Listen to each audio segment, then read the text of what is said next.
Hi guys, welcome back to My Dreams Reality Podcasts. I'm your host Alvaro, and we are back for today's podcasts. Today's episode, the title is Knowledge Without Action Makes You a Fool. It couldn't be more frank than that. Knowledge without action makes you a fool. This concept, this philosophy, or this truth, this fact, it absolutely goes against what the educational system is all about. Because the educational system is all about, like, people are going there into school, right? And they're getting all these degrees. But most of the things that they actually learn during the entirety of them being in tertiary education and pursuing the degree, they never apply any of it. I had a guy last week was telling me that he got a job, and he was like, bro, I can't believe that all those things that we learned at school, I'm not even applying most of those things. Like, when you come in for the job, right, they train you for at least 6 months. And this training is most of the times not even that well related to what you were doing for the past 4 years or 5 years. You've been in tertiary education at college, university, you name it. They actually give you new stuff. You have to learn how they do their business, like their business. Even if they have competitors, if you ask your friends who have been trained by the competitors, they will tell you that, yeah, they were actually trained according to the business, like according to the company's business structure, right? According to the company's business infrastructure, according to how they do their stuff. Nothing to do with the education that you got from school. I think like the paper to them, it's sort of like a validation that, okay, this person can do this kind of stuff. If you tell them to do this, they're going to do it. So we can trust that they have 5 senses and they know how to use their 5 senses. Not to say education is bad, not to despise education. I mean, I'm in the educational system myself. I don't despise education, right? But my point is, what is the point of you learning all these things, you getting to PhD level, and not applying that education, not applying all that knowledge, not applying any of what you have been learning for 4 years? It feels like you were on some vacation or something, and then you just got back from home. And then when you get back home, not everyone's home is like a vacation, right? It's not always like your hotel. Your home is your home. You do your stuff different from what the hotels do. So you go for a vacation. It's like you were on a vacation for the past 4 years of your life. And then you just recently come back to your home, which is the reality of your situation. Because now the company will tell you, well, we don't really, like, let's say you're doing engineering. They will not, I repeat, they will absolutely not let you touch any of their equipment without going through training. They have to train you for like 6 months. In some companies, they actually go all the way to like 12 months, which is an entire year of you being trained. During this training, they will train you according to their ways of doing their business, according to like their technology. If they have different machinery from, like, obviously they have their own machinery, like that's tailored to their company. You have to learn all those stuff. If it is software, they will tell you everything about their software. They will teach you everything about their software and how they actually make it work. So now someone actually came back and they were like, okay, bro, what was it? What were we even doing for the past 4 years if all they had to do was just train me for 6 months? Why can't they just take me and train me for 6 months? Oh, that's another that's another topic for another day. Today's topic is knowledge without action makes you a fool. And this is one of the great examples that I just mentioned. And the funny thing is, well, the weird thing, the most absolutely brutal thing, the most absolutely brutal truth is, you will be the first person to realize that I'm actually a fool. In this scenario, you'll be the very first person to say, man, what the hell was I doing for like 4 years? 4 years. I mean, 4 years is not a joke. Ask the people who are in prison, they'll tell you 4 years, absolutely not a joke. It's not a joke. but you were doing this for 4 years. I don't know if this has to do with the system, or I don't know whether we should be pointing fingers at the system or not, or yourself. But as for me, my personal advice would be you have to own up to your part. You pay the school to teach you, right? The school will teach you, the school will help you and get your knowledge. But now it is up to you to take that knowledge into and to put it into practice. And this is a topic that actually affects all levels of society. It doesn't matter if you're an engineer, a scientist, or a lawyer, whatever. This topic is something that will definitely give you a kick on the head, actually, not those type of kicks, but on the head. Because I see a lot of people, they have these big libraries in their homes. Some people, they even know book titles like Eat That Frog by Brian Tracy. No Excuses, The Power of Self-Discipline, Brian Tracy. People know those books. People have read those books. 48 Laws of Power. People know those books. People have read those books. The Song of Ice and Fire, that book that is based, actually, the movie is actually based off of this. Like, that movie, Game of Thrones, is actually based off the book titled The Song of Ice and Fire. People watch that stuff, right? Because the movie is based off of the book. It's almost like you're reading the book. But anyways, people just watch those things. They never really apply any of the knowledge that they're getting from that stuff.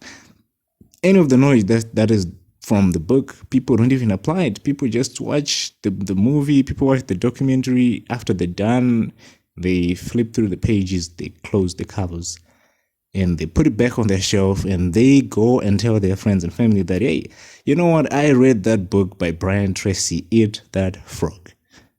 And the relatives and the friends, of course, it'll be over some family gathering, and people will be barbecuing beef and talking about their achievements. And the guys will be like, wow, people will be so amazed, right? They'll be so amazed. And you feel like a hero in that moment. You feel like you have done it. But as a matter of fact, you haven't done it. You only know about what Brian Tracy was saying, but you haven't really applied any of that knowledge.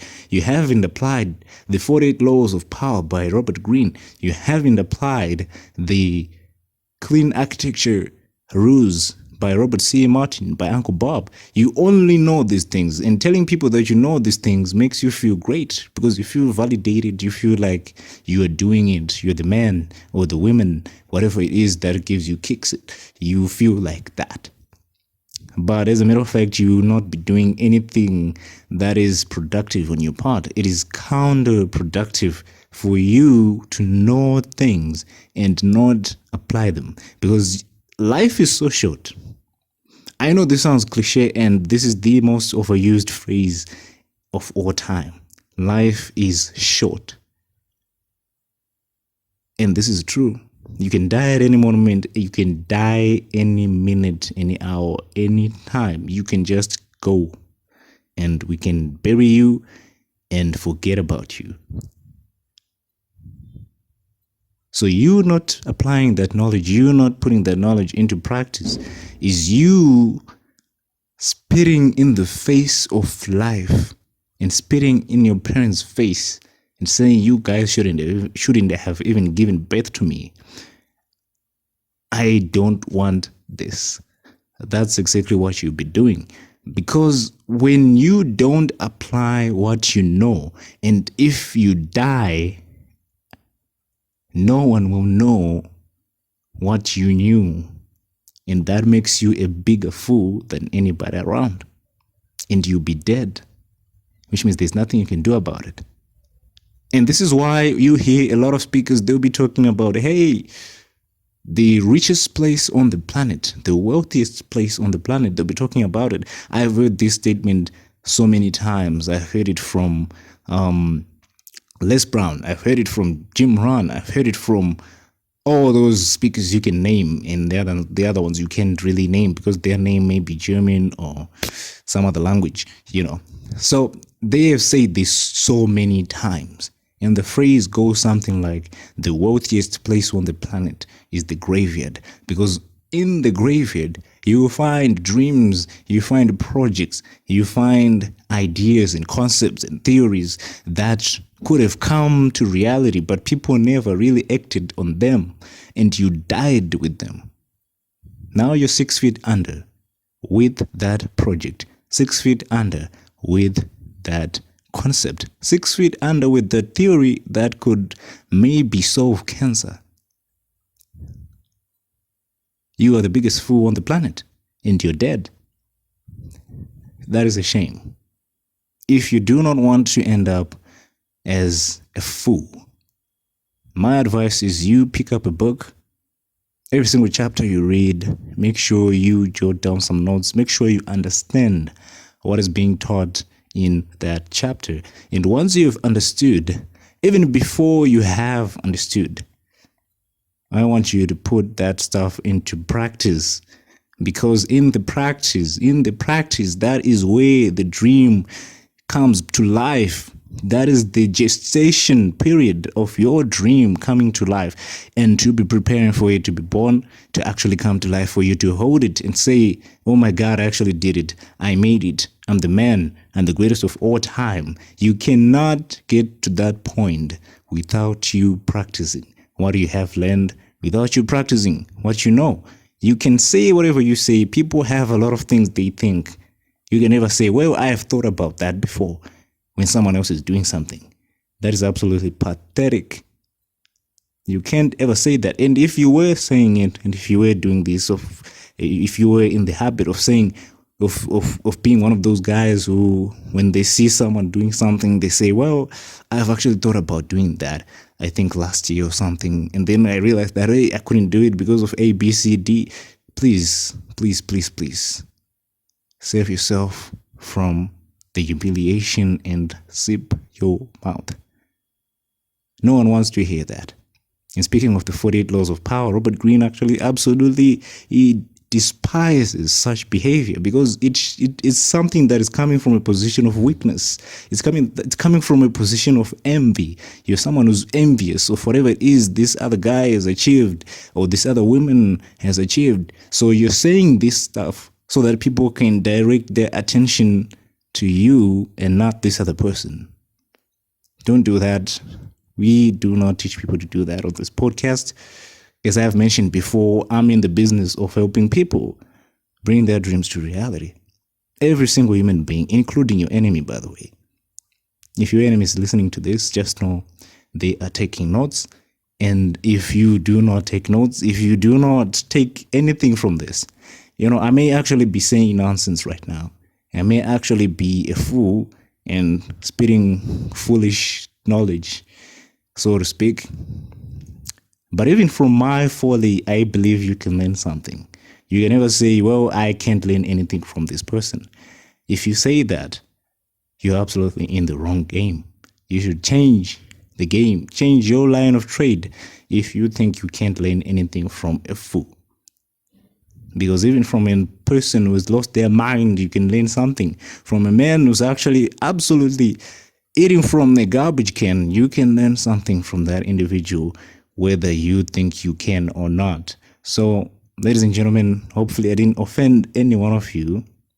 I urge every single one of you guys to go out there, start today, start right now, and just practice whatever it is you learned. Start with the most interesting thing, or something that you think and believe that this thing could be of importance someday. Because when things were invented back in the day, I believe let's talk about cars. Actually, I want to give an example in line with cars. Cars, it's a huge evolution for us to actually get to cars, because when we started, it wasn't about the cars. It was about moving a human being and their luggage and whatever it is they carry with them from one place to another, right? So it started off difficult. It was all about the muscle, all about the pushing, all about the pulling. And then they figured out, you know what, we can't do that. Let's put wheels on this thing, right? Wheels were invented. We actually started off using logs, like wooden logs. where people would put stones there or anything heavy they want to transport, right? And they push it on top of the logs, and the row was, we won't be using too much energy because it won't be the same as pulling it on the ground. And then we went on to say, well, we can't keep doing this ourselves. So, we saw the horses in the wild and we were like, oh, look at those guys. Those guys are so powerful. They have so much energy. They keep jumping and chasing each other around. Well, why don't they just use some of that energy to help me pull this huge boulder that I actually absolutely don't even have an idea where I'm going to put it or what I'm going to use it for. So we went on to tame a lot of wild animals, and horses were part of those animals. So we went on to tame the donkeys, the horses, and we started using them to do most of the work. And then we said, well, we can't keep doing this stuff. What if the horse dies, or what if it's sick and I'm on a long journey, maybe to China? I don't want anything like that happening, right? And then came someone, Henry Ford, and he said, well, we can put an engine on this thing. What is an engine exactly, right? The steam engine was already invented so many centuries ago before we even got to carriages. But, no one was yet capable of using those engines to their utmost efficiency. Most people were just using them for trains and all these other things. So the idea of the actual engine that we have on the cars, it came from the steam engines, and the steam engines came from other things, right? So we go to cars now. And then even after the cars were there, even after Henry Ford had introduced all these cars, they were the first ones. He was like, well, this is an indestructible car. It's like the Nokia. The Nokia, those ones, those indestructible monsters that even if you drive your truck on top of this phone, it will do nothing to it. So Henry Ford said, well, this car will last you for a lifetime. You buy it and you will never buy another car again. So, well, Henry Ford did that, and then we had the Lamborghini guy. This is the guy that I actually want to... Sorry it took so long for me to get to this guy, but this guy is one of those great examples of you not quitting, you not being afraid of being a founder of a new idea, of being an innovator, someone who comes up with a new way of doing things, or introducing a new section to your field, a new field. This guy said, well, we do have cars, but we don't have supercars, we don't have sports cars. And he had a point. But the people back then, well, he had to do a lot of convincing, he had to do this, but people would bet on horses. And then he came up with the idea, well, you can now bet on cars. And my cars are way better. My cars are faster. My cars are this and that. They're custom made. You won't even find them in a car showroom. And for sure, he was telling the truth. You won't find them in the showroom. They're actually custom made. So don't be afraid to be weird, and don't be afraid to be yourself. Be someone who comes up with an original idea. We all have original ideas, but we're so afraid of showing those ideas to other people. We're insecure. We want to do something that we're sure will work. And by thinking this way, by being this way, we only wait on pursuing a venture or something after we've seen someone else pursuing it. If we're the first, people, most of the time, they run away. They say, well, I'm not going to do it because no one else has ever done this thing. I'm the first person to do it. And then when someone else does it for the first time, they'll be like, hey, I had the same idea last year, but I had to face these other problems, so I didn't do it. So you can't give this guy the credit that he actually deserves, that he's the first, because I had the idea and I never acted on it. You see, it sounds ridiculous. It sounds absolutely ridiculous and petty and so many other things that are disgusting, and I cannot mention on this podcast because, well, who wants to hear it anyway? Who wants to hear that stuff? So be that person who goes out there, execute your original ideas, and just know that just because you're actually pursuing an original idea or something that has never been done before, it doesn't mean that you are going to have an easy ride.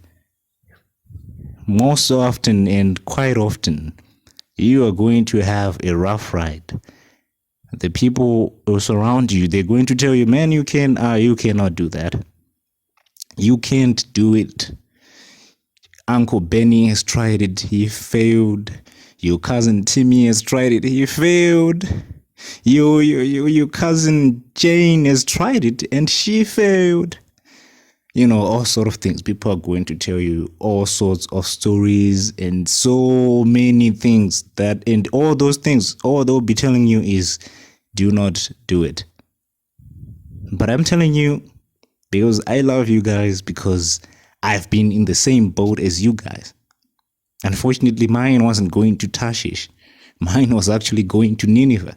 So, guys, don't ever listen to those people who be telling you cannot do something. Those people don't even know if you're going to do it or not. They're just afraid that you're going to do it. They're actually afraid of you doing it, actually. Because if you do something that they believe cannot be done, they think and believe that makes them inferior to you, of which it doesn't, because we're all different, we're all unique, we all have original ideas, but not all of us have the confidence and the courage to actually put those original ideas into action. And this is the purpose of today's title. Put your original ideas into action. Don't let your learning lead to knowledge. You will become a fool. Knowledge without action makes you a fool. Take action today. Take action right now. Seize the day. Seize your moment. And if you delay even by 1 second, someone else will take claim to that idea, because you're not the only one who's thinking. Everybody's thinking, man. And if you don't claim what you're thinking, someone else is going to claim it. Someone else is going to climb that mountain. I believe there was a guy like back in the day who actually saw Mount Everest. And he looked at it and he said, man, okay, this may be the tallest mountain in the world. And he said, no way I'm going up there. No way I'm actually going to climb it, because, bro, I might die. I might freeze. All these things might actually happen to me. So I'm not going to climb it. And the guy even forgot to journal it that day. I've actually found the tallest mountain in the world. He never actually did that. And he just went his way. And then someone else came along. And this someone else actually had the guts.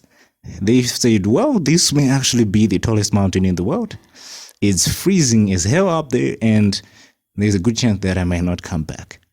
But I'm going to do it. I'm going to journal this, and I'm going to climb this mountain and see what's at the top.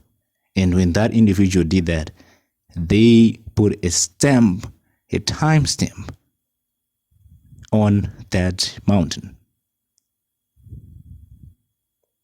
Ladies and gentlemen, grab your stamps. Grab them, and I want you to put your time stamp in your field, on that book, on that novel, on that speaking you're going to be doing next week or next month or next year, on that conference, on that debate, on that case you have today or tomorrow. I want you to put a timestamp. I want you to leave a mark that when people think of that field, they say, well, I remember this guy, or I remember this girl, I remember this woman, I remember this lady, or this gentleman, or this guy who actually said this, and that. That's you not being a fool, but a wise man. And people will seek you out to ask you, how did you do it? Because they themselves will be on the same path. I wish you all the best, and I wish you all to take action on the ideas and everything you have in your mind, everything that is original, that you know will be of significance. This is the In My Dreams Reality Podcast, ladies and gentlemen. I'm your host, Alpha Ro. See you guys next time.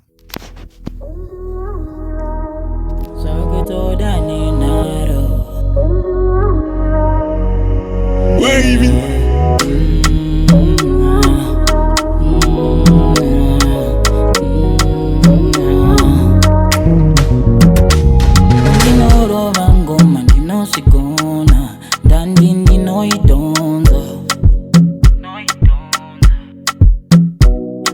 Chico unatita kuzipasando na nita nekuzimbisa nekungo fimbiswa. Yeah, you say you know me, but you don't know my story. Unozi ita say you go. Yeah, you say you family, usingazi the pain. Irimu moyo manguwa. Yeah, mundisi yeo, ndipe muka